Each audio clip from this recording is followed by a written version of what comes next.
We're going to go ahead and get started. Welcome to 1 Million Cups. Please come on in and have a seat. We want to welcome any of our first-time visitors today that are here with us. So if you're here for the first time, please wave your hand so that we can see who you are. All right. Do we have any of our 1 Million Cups veterans here today? Anyone been here more than 10 times? More than 20? 30? 40? All right. Well, welcome back. My name is Milton Jeffrey. I'm one of the organizers here from 1 Million Cups, and I have got Courtney, Toby, and Brian with me here today. So again, welcome to 1 Million Cups. What the program is, it's a entrepreneurship program led by Kauffman Foundation, where we have two presenters come each week, and they'll speak for 6 minutes about their journey to become an entrepreneur and talk about their business idea and their company. They'll talk for 6 minutes, then after that, we'll open it up to the audience and to our panelists to lead the Q&A discussion for about 15 to 20 minutes. Each week, before the audience asks questions, we have our panelists actually start with a few. I'd like for you to just kind of stand up and introduce yourself very quickly. Let me give you a mic.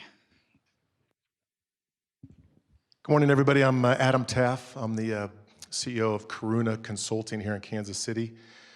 We are a business strategy firm that works almost exclusively on the digital side. We do soup to nuts, from strategic consulting to design development to video creation to content creation to full e-commerce suite. And our whole goal is to drive revenue, incremental, sustainable revenue for our clients, and to help them with a liquidity event, or put them in a position for a liquidity event in 3 to 5 years.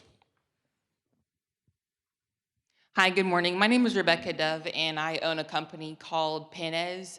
And the goal of Penez is to publish multicultural and diverse books online.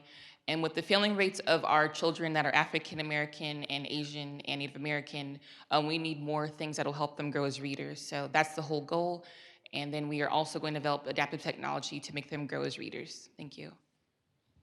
Thank you. Before we bring up our first presenter, we're going to play just a very quick video on the 1 in a million competition.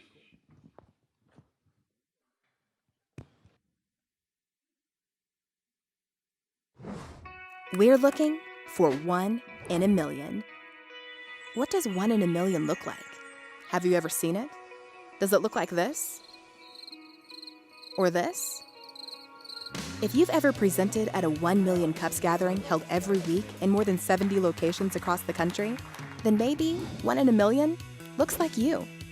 This year, for the first time ever, open exclusively for 1 Million Cups entrepreneurs, the 1 in a million Startup Showdown will be a featured event during Global Entrepreneurship Week. 1 in a million was created to provide educational resources to entrepreneurs and showcase some of the stellar startups in the 1 Million Cups community. 15 finalists will be selected to come to the Ewing Marion Kauffman Foundation in Kansas City on November 17th and 18th, where they will receive coaching and gain valuable insights to sharpen their startups.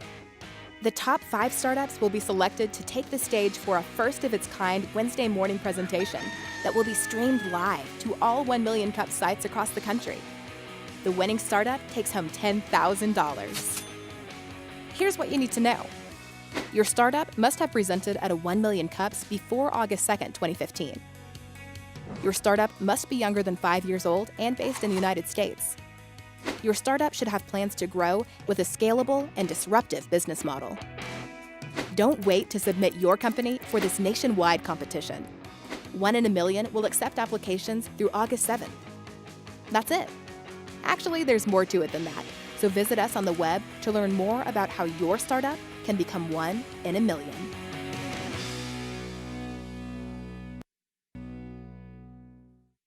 Let's welcome Aditya and Allison to come and talk about El Teacher.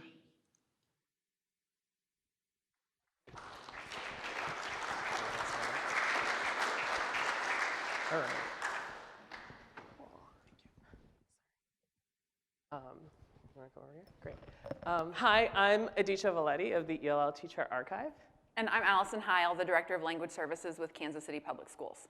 And let me start off by saying something about, we're going to just introduce ourselves. This is a picture of me as a very recent immigrant to the United States when I was a child. I was an English language learner when I first came to this country.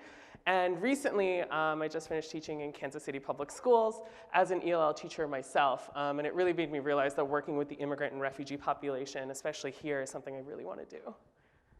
So that's me.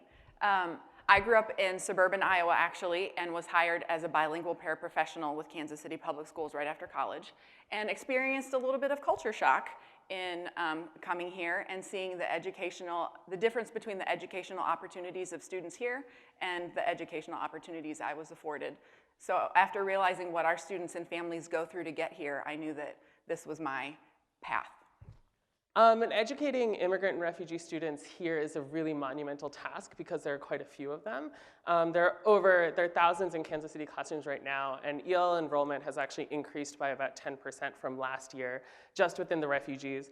They're growing by hundreds of new families, and also they're really, really diverse. They represent over 50 different countries, and the map that I have here is actually accurate to like how many to the countries that the kids come from.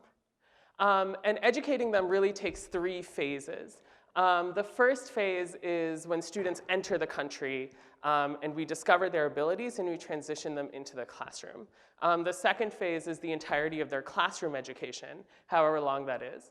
And then the third phase is preparing them for an adult life in the United States. We tend to have a lot of success in phase 2, and we're looking to grow phase 1 and phase 3. So we're going to talk a little bit about the successes of phase 2. So yeah, phase 2 is very exciting. In Kansas City Public Schools, we see higher attendance amongst our ELL students, particularly refugee and immigrant families, and higher graduation rates. Their scores are on par, are very close to their English-speaking peers. And we have a powerful culture of collaboration and engagement amongst educators within the district and between our families. So here is the first annual Thanksgiving potluck. Language Services hosted this. That's our former superintendent, Dr. Green, as our special guest speaker. And families brought special dishes from their cultures to share with one another and just give thanks for being together. This is 2 of our classroom teachers that are about to get their ESL certification, and they're at a family engagement event. So they're creating a math game with this kiddo, and he's going to then be able to take it home and play the game with his family. And then this is a professional development event with our high school ESL teachers. If you can see the man in the back with the blue shirt, that's Mr. Breyer, and he is famous for just getting up van loads of his students and bringing them to the Nelson Atkins or Kauffman Memorial Gardens in the summer to expose kids to neighborhoods outside of their own. And then Miss Kinney is next to him, and she is one of our teachers, and she brings in great opportunities and speakers for her students. For example, Teen Eats with Harvesters. It's a cooking curriculum, and then the students get to bring home a bag of groceries every week. So to really prop up what is going on with the great teachers in the classrooms that we have teaching our ELL students, we really need to make sure the kids end up in the right classes initially with the right teachers. And this poses some incredible challenges in the phase 1, getting them into the classroom because of factors that are just beyond our control. First of all, the students come in are very, very diverse and have a lot of different academic backgrounds, and they come in at all times of the year, and there's a tremendous influx of them. So I'll tell you a story of one of my students. His name is Sakrutu. He entered the country in August and was not marked down as ELL because he wasn't assessed properly. So he received no services for the entirety of the first semester. Then finally, after Christmas break, he was marked as ELL, got an English language level, and then was placed in my class. But I was his math teacher, so I had to spend an extra month figuring out his academic levels before I could finally start giving him services after a lot of the year was gone. And his case is not unique. About 15% of students are misplaced because of the factors, and also they lose a lot of instructional time. And so we're in the process of developing screeners that really give teachers the information they need to place the kids accurately and give them the correct services in exposure to English, to figure out their math level, and also native language literacy, whether they can read and write in their native language. We're also looking to grow phase 3, and this is a student's experiences outside of the classroom when they leave our doors. So we want to provide them exposure to the workforce and workplace opportunities in Kansas City, provide them an understanding of American culture outside of school, and also provide them with connections to social services and systems so they can become advocates for themselves and their families. So really what we're looking for in terms of partnerships with the community is like mentors of all kinds to really help with the Phase 3 process. If you're someone who wants to give career opportunities or internship opportunities to incredibly resilient students who've already experienced quite a lot of difficulty just to get here, or if you're maybe an immigrant yourself who wants to help coach a student through the process of adjusting to a new life in a new country, we would like to partner with you. We're also looking for connections to wraparound and social services. Our students come with very little, so they often just need physical items like uniforms, hygiene supplies, school supplies, but they also come with some internal things going on. So if you are part of a social work program and need a place to do an internship or a practicum or a field experience, we'd love to partner with you because many of our students are experiencing post-traumatic stress disorder. And also for the development of the screeners and diagnostics, we really need some sponsorship. It's a very long and intense process to develop assessments. So anyone who has any expertise in managing the data or wants to help invest in the product development cycle, that would be great too. But yeah, so we're really looking to increase the education of our immigrant and refugee students. Thank you. Thank you. We'd like to go ahead and open up to our panelists to start with the questions before we include the audience, please. Hi. What is your growth in revenue model? So for the Phase 1 materials, it would be, so we would develop them and then also sell them to other districts with high ELL populations, and they would be on a per student per year basis subscription model with an implementation fee on the outset. And in the pilot, we're going to test the revenue model. I haven't tested it yet. Yeah. Thank you guys. Excuse me. First, I want to congratulate you guys for doing this. I think it's an amazing, it's a wonderful gift to give back to our community and our country and the people that feel motivated to come here, so it's really awesome. I hear you talk, I think you're right now very localized, it seems like, but I have to assume as I listen to you, obviously there's a market throughout the country and frankly throughout the world and to other developed countries as well.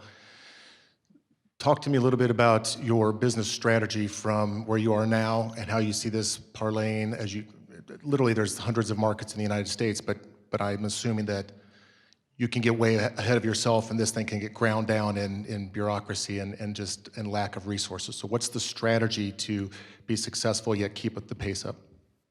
I think one of the ways that we look to make our practices successful is to try and make them as agnostic to different, like to be strategic about what parts we try and make agnostic to the different cultures and what parts we sort of focus in on a specific culture, just because everywhere in this country you have the ELL, the immigrant and refugee population is vastly diverse. Even within Kansas City alone, each school district deals with a different type of student population that's immigrant and refugee.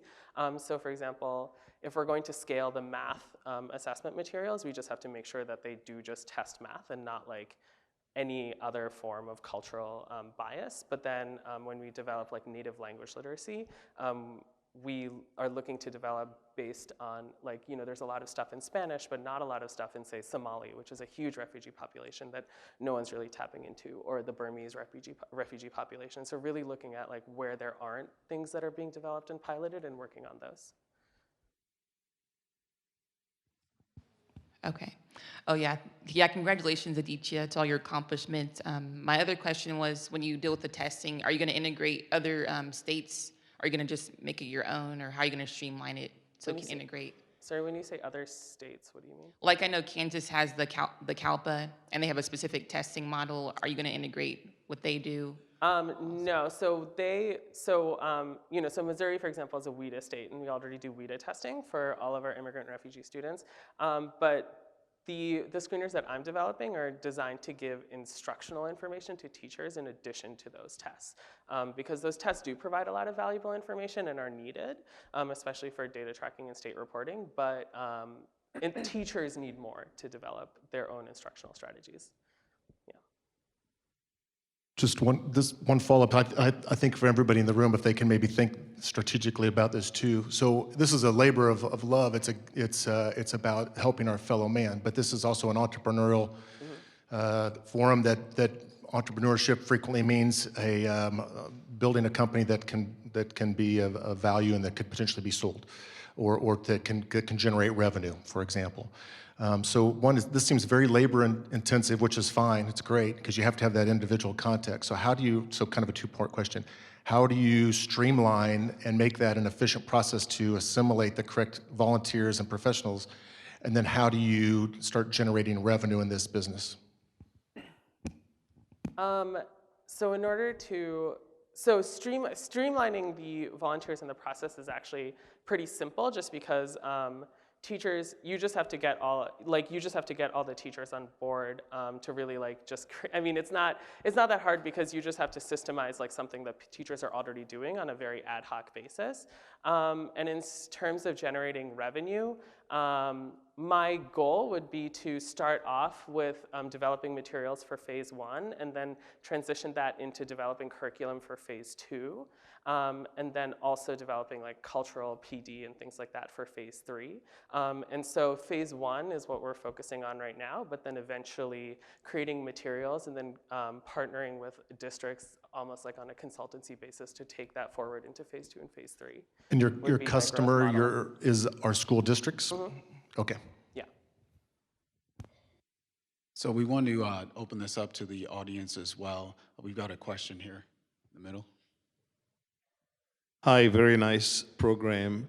Pardon my ignorance, but let me start by asking you what ELL stands for. I know what ESL is, but not that. Right. Yeah, ELL stands for English Language Learner. They used to say ESL. I was called ESL, which is English as a Second Language, but English actually was my third language. So that's considered horribly passé and politically incorrect. And now people are just calling it EL, English Learner. So whatever. Yeah. A lot of acronyms. Okay, so maybe that's part of the cultural thing. Whatever has to be carefully explained to people who come from another culture, That's right. because whatever means a lot of different things in the United States. All right, that was being just a little humorous.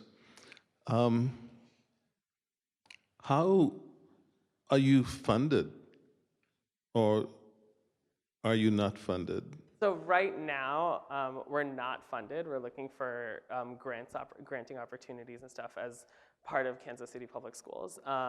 And over and then also through developing the materials through the pilot, by the end, trying to get partnerships with other districts as well. Yeah. I take it you are getting some support from the Kansas City Public School District, however. Mm-hmm. Have you looked at what is happening in certain other countries to do this same kind of thing? For example, the Scandinavian countries, I think it's Sweden that has fairly aggressive programs in this area as well.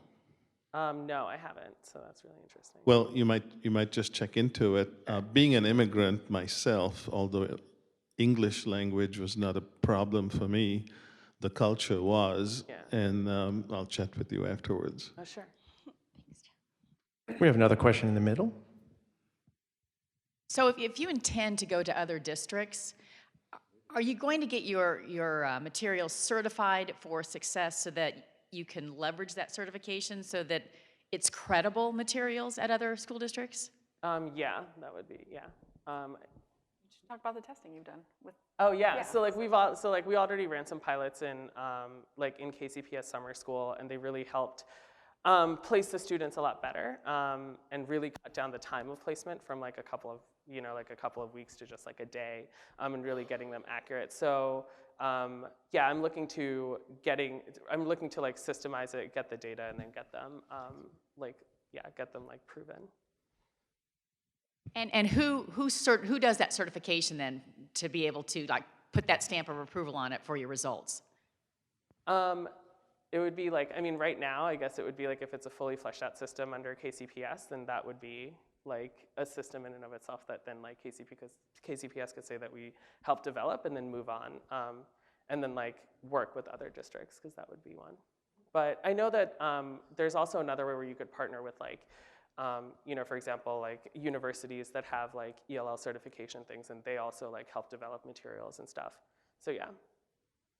Question in the center. Hi, guys. Thank you so much for presenting to us, and it was a really good presentation. My question is, who are your dream school districts, not just in Kansas City, because in the Kansas City area, besides Kansas City Public Schools, of course, but the other dream school districts that you would like to partner eventually, because I definitely see something with Blue Valley, Shawnee Mission, and Olathe, and some other school districts around this area and around the Midwest. Have you guys thought about that? Yeah, so in the area, I would say like Independence has a really high ELL population as well, I think, which would be a really good partnership. North Kansas City. North Kansas City would be another really good partnership because they also have a high, very diverse ELL population. Alta Vista Charter Schools mainly deals with Spanish-speaking immigrants and refugees. So they have a slightly different system, but it would be interesting to run a pilot through them as well. Yeah. Question here in the middle for you.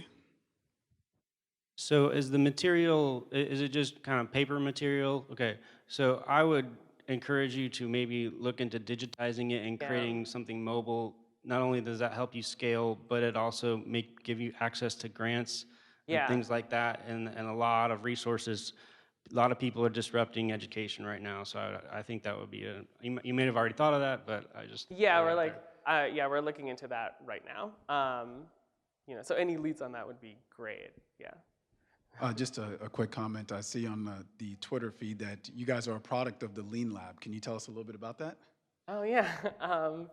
So yeah, the Lean Lab is a K-12 education entrepreneurship incubator. So I developed the pilot for the phase 1 materials through the Lean Lab over the summer and over the course of last year. And I went back to my previous connections at KCPS and was able to pilot them. And now we're sort of, you know, like as you can see, like where we are now, and really trying to get. So yeah, they really gave me the skills to partner with KCPS and make this happen. Yeah. So if you're looking to apply, you should apply. Plug for the Lean Lab. Question in the back. I'm from California, but I'm visiting my son. But I met yesterday 2 women from Syria who had 2 daughters, and they're in school in Lenexa. And I wondered how they would get in contact with you. They need help. They should just, email me. Yeah. They should also check with their local school district. They should be receiving ESL services in I don't know the school district in Lenexa, but there should be services for them also within their school district. Question for you here on the front. It sounds like your ideal client then are the school districts, but you have to build a relationship with the actual educators themselves, right? Mm-hmm. So tell us a little bit more about how you build those relationships and then how you also support those relationships with the actual educators in the classrooms. Yeah. Go ahead. Yeah. So Aditya was a teacher with us for 2 years and came back with the Lean Lab Fellowship and really made time to interview everyone that touches English language learners in Kansas City Public Schools and hear our stories and hear about what we struggle with, what our families struggle with, and what would make things so much easier to get them up and running faster. So he really listened to our stories, and he knew us also, so that kind of lent credibility to him. But I think that that's part of his strategy in terms of maybe marketing out to other districts and regions would be to listen to what people need and then talk about how that might fit in with what we already have going on. Do you think there's any other advice that you would give the educators just in listening to those stories? Advice that we would give other people trying to partner with educators? Yeah, I would literally just say just listen. I have to just talk to teachers and community members and just really listen to what they have to say, because usually common problems just come up and for example, I came in with an idea, but my idea changed over time just because what was important to me wasn't necessarily important to them. Yeah. And that's really valuable to educators to hear, to have someone listen and not be told that here's my idea and I'm going to implement it upon you. So that. Aditya, I think you know this because of the Lean Labs. Alicia Harold was one of the moderators and the judges, but she's walked the path in front of you in many regards to work through the process of assimilating teachers into a matching type of a system. I would really encourage you to take as much expertise as you can from her on many levels. She's really sharp personally. The business is built as a revenue generating business, but she's already got the relationships in many regards established, and you might be able to tap into her development history and some relationships to grow this. And just want to echo, I think when you have a product that there's a need across the country and is already tied into a digital movement, which education is, I encourage you, and I know you've talked about it, but to figure out a digital solution to complement what you're trying to do, and it'll make life, I think, go much more smoothly. Well, it'll make it go even better, is a better way to say it. Thank you. So tell us, also, what do you think your biggest challenge that you face is? I would say one of the biggest challenges is something that we can't necessarily control, is that our students come to us at all times of the year, and we don't have any way to predict when they're going to come or what age they're going to be or what their background is going to be or their needs.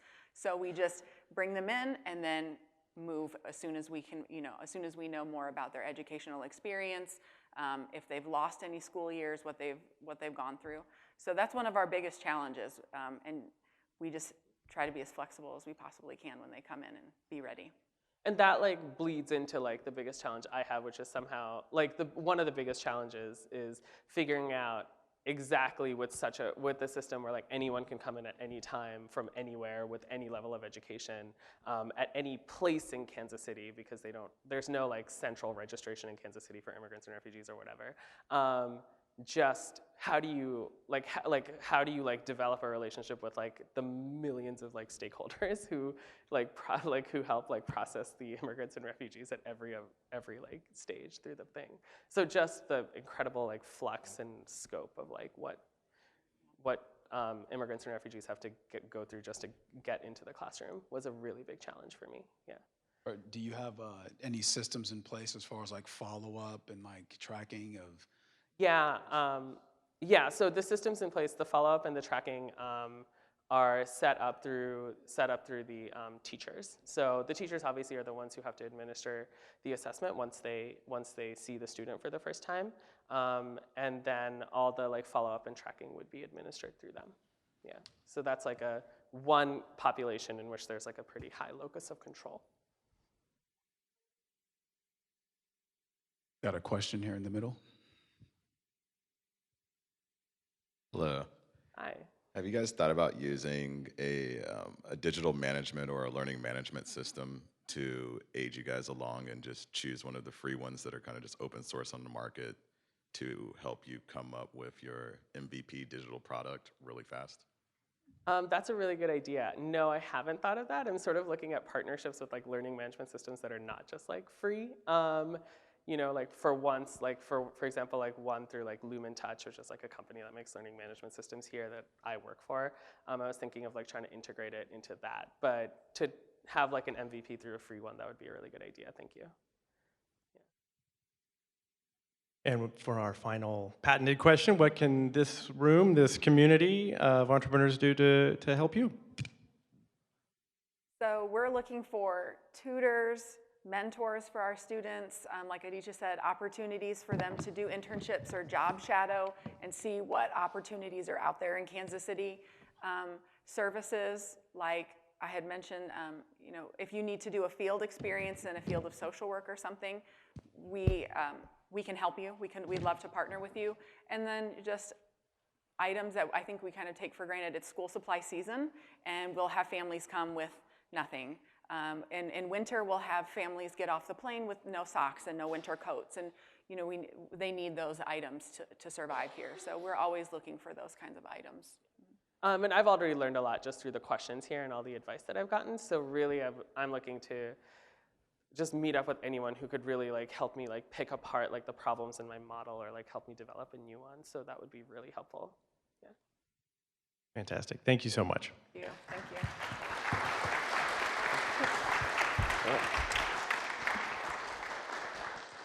All right, as we're getting ready for our second presenter, we've got Michael from Vets to Ventures with a quick announcement. Toby. So Michael Begelfram with the Rainier Institute over at UMKC and program coordinator for Vets to Ventures. And basically Vets to Ventures is a 3-day boot camp, basically reaching out to transitioning military and also soldiers who have been separated from the military to expose them to entrepreneurship.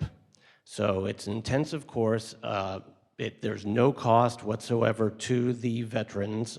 The Institute picks up the tab on this. And we have it coming up on August 21st to 23rd at the Block School. Basically, and quickly, we're always told to have an ask. What we could use is just visibility and contacts. We still have some seats available for the veterans. And if you know companies or individuals who might be interested in supporting this type of initiative, please reach out to us. Information is on the flyers that are around, and it's a fantastic program to give these soldiers an opportunity for a new identity, and that one of entrepreneurship. Thank you. Thank you, Michael. Thanks, Michael. If you haven't already, there's announcement sheets, and on the back it gives a description of the presenters today, and then on the back are some announcements of events that are coming up. But as we have started doing here over the past few weeks, if you could raise your hand if you've been to 1 Million Cups more than 10 times. All right. Milton, you want to go for it over here? We'd like you to, this is the Mug Club, so we're giving out mugs, and then give you a quick second to just tell us why you come every week to 1 Million Cups.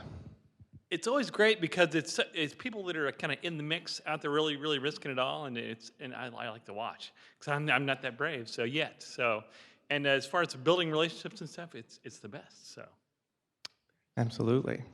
Do you have somebody else? Oh wow, I didn't expect this. Oh wow, thank you so much.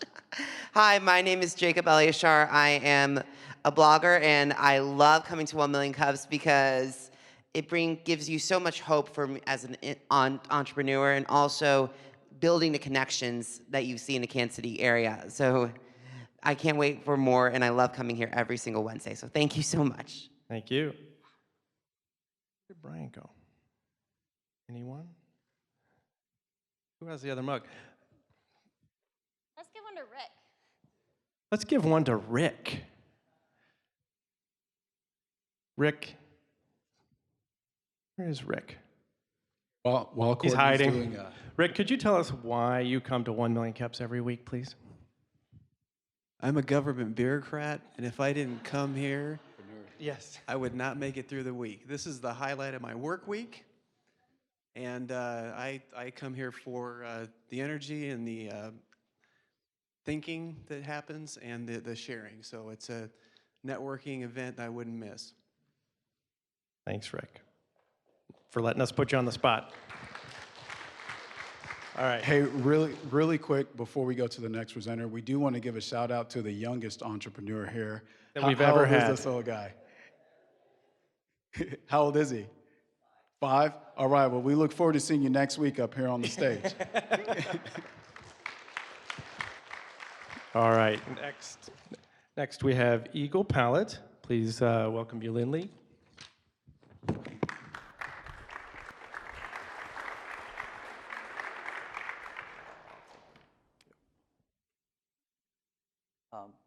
I'm Yulin Lee, the co-founder and CEO of Eagle Palette. Here with me is Milton Lee, also a co-founder, and he's in charge of technologies and communications. He's going to kick off the presentation for us.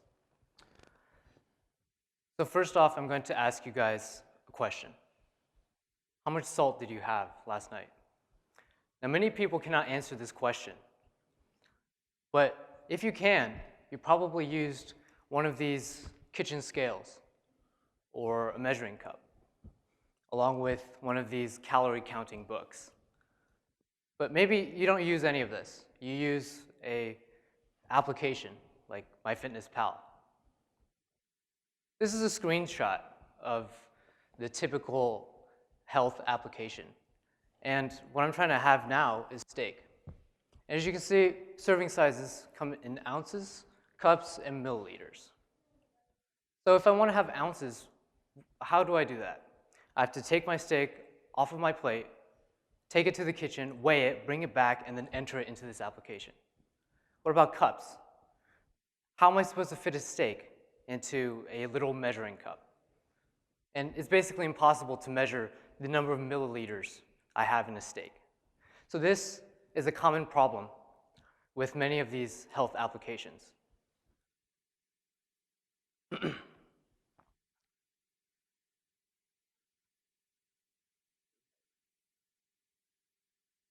In reality, when it comes to measuring and trying to have a healthy diet, many Americans face the problem of not having an actionable and convenient way to measure diet. This is an obesity epidemic. As you can see, there's a growing trend. Obesity is on the rise, and this is a trend. And parallel to this trend is the increase in diabetes and other chronic diseases such as hypertension. Currently, 29 million people in the United States have diabetes. So how do we fix this problem? How do we end this? This is where the Eggo palette comes in. So what is Eggo palette? This is Eggo palette. So Eggo palette does for your diet, just like the Fitbit does for your activities, exercises, and is a natural complement to the products listed above, Apple Watch or Jawbone Up. And we designed this from the beginning with the convenient factors built in. So the Eggo palette will sit right in front of you on a dining table. It is a world first smart placemat. It weighs, so it's going to be accurate. You know exactly the ingredients, how much you eat, each meal, and you can build a meal at the end of the day. It enables the consumers to have a caloric and nutrients intake analysis through a Bluetooth connection right on your phone, right on your smartphone. So it's very convenient. Also, as you can see, our app was developed with the personalization factors built in. You can set your personal goals, taking into account your biometrics, demographics. More important is your medical conditions, like you have hypertension or diabetes. You can set your goal accordingly. And over time, like 6 months or a year, you can keep track of your goals. How far away you're from that, how much changes you can make. You can start to diversify your diet. So Eggo palette is a tool that is going to revolutionize your dining table. Eggo palette is not only for individual. It also can be used for family settings, as you can see here. And we have a feature that built in will make family diet monitoring and management a lot more convenient. We have several product lineup. The first two are Eggo palettes. The third one I'd like to highlight is related to the family setting. It is the kitchen. It's a pallet kitchen. It has dual precision scales built in. One of it has a 0.1 gram of precision. Why we have that? Americans especially consume a lot of salt. The sodium level as recommended by the American Dietary Guidelines is about 1.5 gram. But how much we're consuming, I think it's well over 3. But how do we measure that? The precision scale on the right will give you that. And the portability, a lot of people will ask, okay, you can do all this, how about I eat out a lot? A lot of audience here probably eat out and for business or work. The portable Eggo palette will make that available. Of course, and what makes us unique? An Eggo palette has a patent. We have a patent on utilities and also on our design, you can see here. Also work the formula, the calc engine behind all the target calories and nutrients were developed by the professors at Harvard. And also we collaborate with hospitals and the physicians. One of them is the Children's Mercy Hospital here in Kansas City and the KU Medical Center. We're working with them and trying to do a study for the type 1 diabetes children here. They really need help. So in summarize, who are our customers? Who are our markets? We have two major markets we want to penetrate. One is consumer. As you know, a lot of you here is health conscious, and the trend is, as Milton presented, we need to eat healthy, right? How about the people who want to manage or prevent chronic disease using a natural way, not just eating, eating medicines, right? So chronic disease can be prevented by eating healthy. How about the athlete, active runners, or the people who want to know what they eat? The processed food makes it so difficult for us to see. And Eagle Pilot was designed exactly for those people in mind. So essentially, Eagle Pilot can be used by everybody. We started with a journey of focusing on the people in medical need, but we do see that a lot of people, a lot of audience here can benefit from Eagle Pilot. We're even more excited about institutional markets. Why I say that? During the past few months, we're working with many dietitians. Eagle Pilot can be an assistant tool to them to make a difference in their life, to help them communicate and monitor their patients' behaviors, especially dietary behaviors. Physicians, hospitals, right? Diabetic patients can benefit from Eagle Pilot. They have a glucose monitor, they have insulin pumps. Naturally, you have Eagle Pilot can be part of that ecosystem, provide real-time monitoring. We're very excited about that. Corporate and school wellness program, how we structure that. Corporation provide a lot of incentive for people to eat healthy so they can be more productive, have a better life, a better corporation. We're going to work with them to make it available. Insurance companies, right? Americans spend 17% of our GDP on healthcare.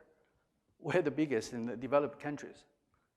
We can create incentive in the insurance policies by providing incentive for the insured to eat healthy, to lower their premium. How do we reach all these markets? It's very difficult for us. Being a startup, we have no name brand, but we do have a social presence. You can see us from Facebook, Twitter, Instagram, and also we are working with offline many associations.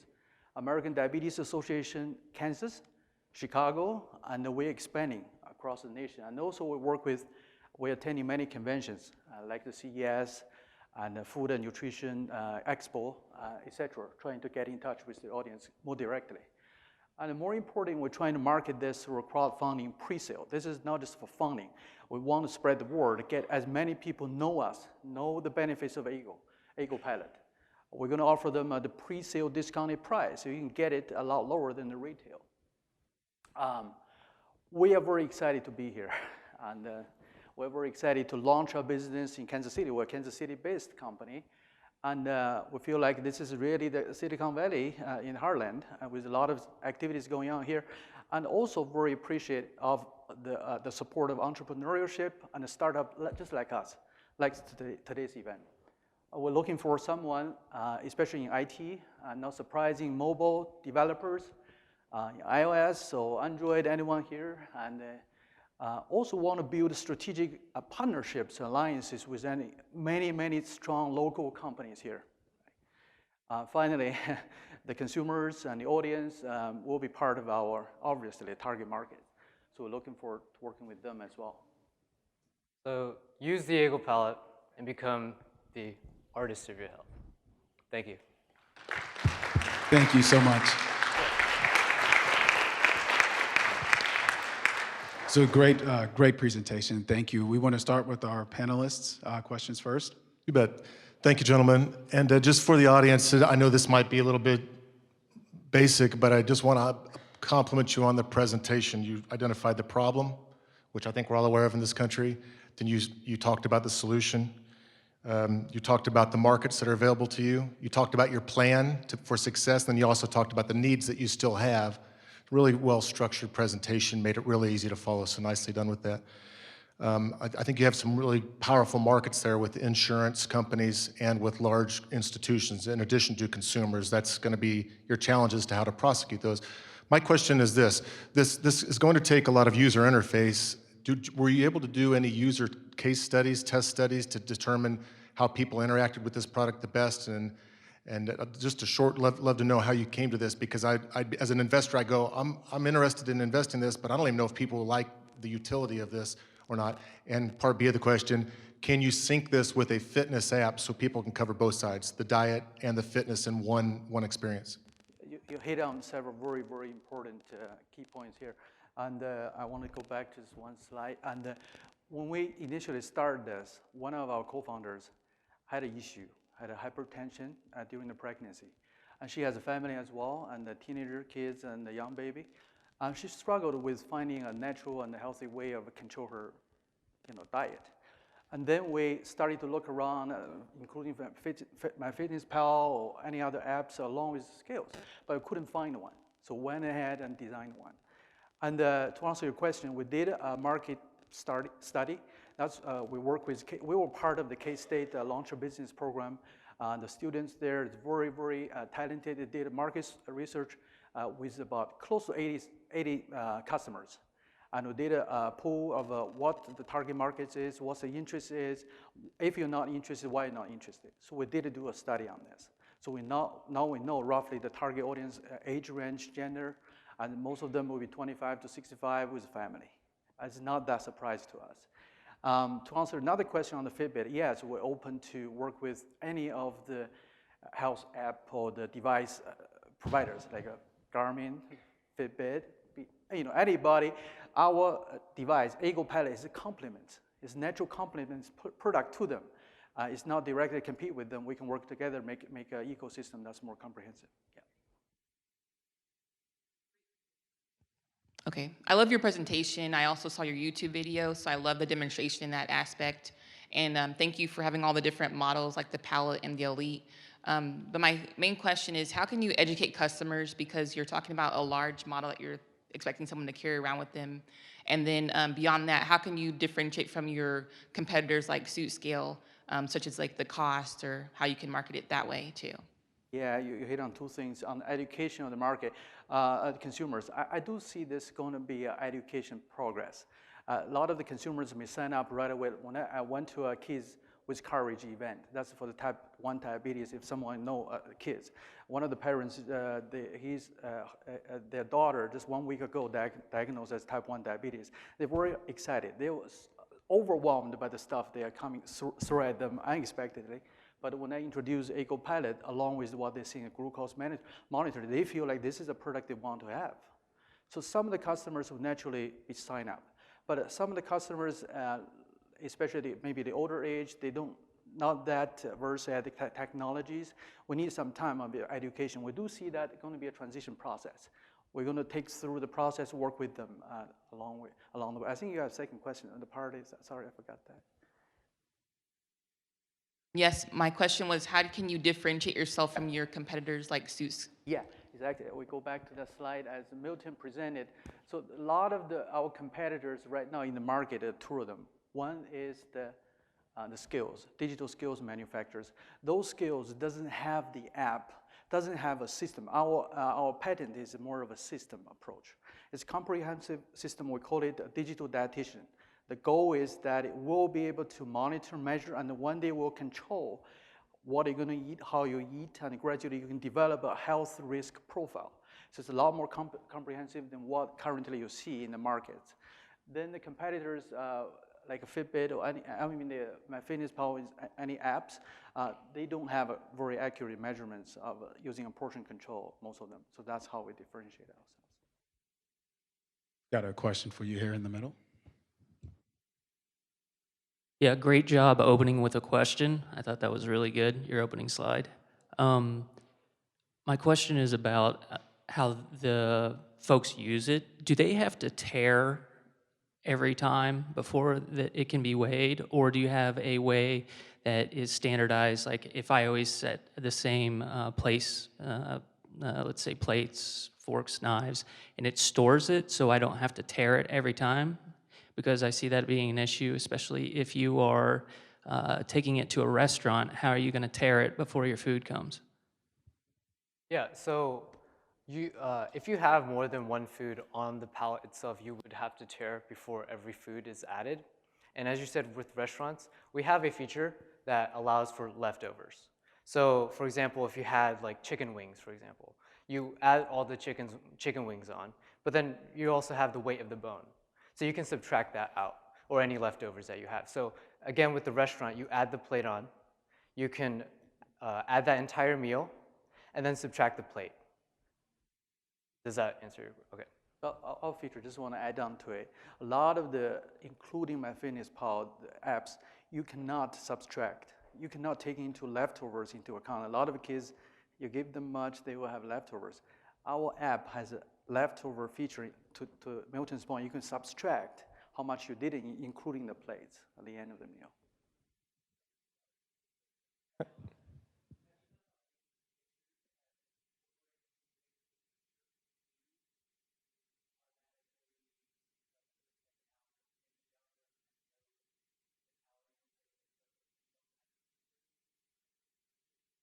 Yeah, so we are developing more convenient ways to search for foods. So currently we have developed a barcode scanner for any like brand name foods.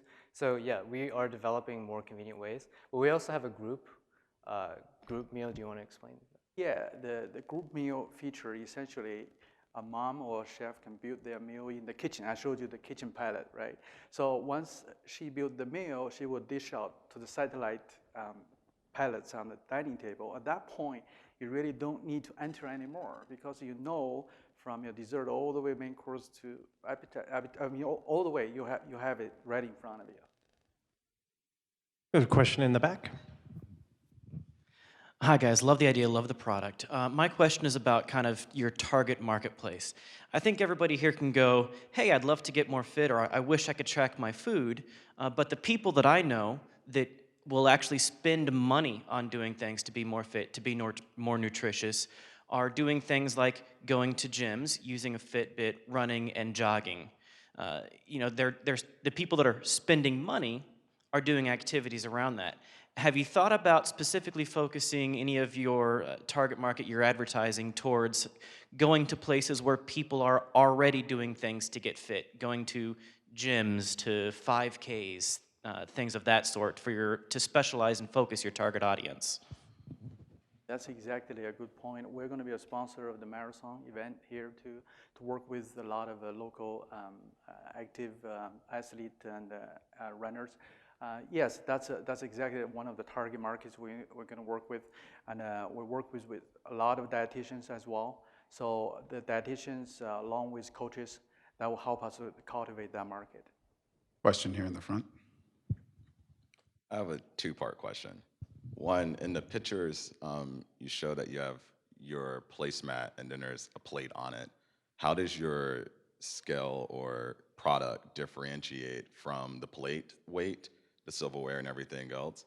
And then the second question is, for the product that's currently on the market, Sit2, even though it is a product scale, how do you guys plan to compete against them with their existing app, caloric intake tracker? It does pretty much everything that you guys' company does, except it's not portable in a placemat form. Can I clarify the first question? You said differentiated between the plate and the smart mat. The plate is just essentially just any plates you can use here, right? So the plate, that's why EcoPalette is very flexible and convenient. You can use any plates you're using right now. And being a smart scale, that will measure and weigh the food right in front of it. So that's the difference between if I answer your question. Right? The second question, I don't think I'm familiar with the product. Can you tell me a little bit more about that? Or? So the product is called Sit2, it's S-I-T-U. Oh, okay, yes, I got it. I know now. I didn't hear you, I'm sorry. You're talking about Sit2, right? Sit2 or any of the kitchen skills, digital kitchen skills, meant for a chef or family member cook at the kitchen. It's more focused on the recipes development. But this is not. This is more focused on the nutrition. It's more focused on your diet, building your health profile. So they are more of a catering to the ones that want to, have a different recipes every time, share with families and friends. But ours, with Calc Engine, as I mentioned before, it's calibrated by the professors at Harvard, more targeting with people with medical needs or different specific needs. Question on your left. Hi, thank you for your presentation. I had a question regarding any research that you've done or use cases compared to your competitions, the traditional applications and the improvement in the margin of error that you see versus your competition or those standard applications. And then on that side, when it comes to the market tolerance for that margin of error, how do you combat that with the search in the marketplace now for instant gratification? I think you hit on several big things. And in terms of the tolerance of error, right? Use the kitchen pilot, for example. A lot of our the health apps really are guesswork. You can guess how much you can put in. And for me, you can use different teaspoons and different cups to measure the ingredients of a meal. But when it comes down to someone want to build a profile, you pretty much, after a while, you will just give it up. But our device will do that automatically on the pallet and synced with a smartphone, and we have a cloud-based account setup. So you will be able to take it, your risk profile or health profile, anywhere you go. Yeah, I just wanted to follow up on that a little bit. So have you done like a focus group among 20 people with the same meal using an application saying, okay, estimate what your caloric intake is for all of these through this application, see what that is, then use your product to give the results and compare the two? Short answer, we have not. Right now, what you see is only one of the two pilots prototype. We are at the prototype stage. For us to start a study, we need to have more than the prototypes. And we do work with the doctors at the Children's Mercy Hospital. We're going to structure a study. And for that study, we are seeking a grant. Also, we're trying to get funding to support our study. One of it is building the mold and make more pilots for that study itself. Yes, we're working on that. Thank you. Another question right here on the left. I heard you talk about the different markets that you mentioned, but I was surprised that you didn't mention like restaurants. So instead of bringing it in, as one of the gentlemen mentioned, the cumbersome nature of carrying that around, instead of bringing it in, why if I was a restaurant, wouldn't I send that information out to you with your meal and all the different varieties you can have in that meal? Is that something you just overlooked, or is there a reason you wouldn't go down that path? I think you hit on a very good and big audience for us. Well, twofold to that question. One is that we do have a social application building our app that allows you provide the consumers recommendations based on your diet history, where you're supposed to eat. Like if you have hypertension, here are the recommended restaurant, provide the corresponding meals that will match your needs. That's the first one. And in terms of the physical pallet being situated in the restaurant, that can be explored as we go bigger. I see that can be stationed right on the dining table, be it at home or be it at a restaurant. And of course, we're open to discussion on that channel as well. Yeah. Thank you. Question on your left. You had mentioned, by the way, this is a nice product. I like it, and you did a very nice job of presenting it. You had mentioned the fact that people have to subtract the weight of their plates. As the owner of a development company, a software development company, have you thought about having that automatically subtract itself? Because you can write software that does that, rather than having the customer having to do that extra step. It might be easier for the customer just to be able to push a button and the weight of the plate or whatever comes immediately off, so that they just get the weight of the food.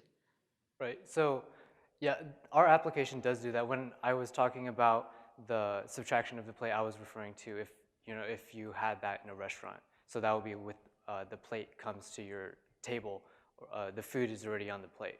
So then you would be able to subtract the plate. But in the home setting, you would be able to just add on, and it will automatically tear to zero before you add on the food. So yes, it does that. So our last question is, I know you've mentioned a couple of things already, but what can we as a community do to help you? We like this community. We grew up here, the company, we started here. So we're really looking for mentors, networking opportunities in the audience here, and we're looking for hiring our staffs on the IT side. Thank you so much for presenting today. Thank you so much.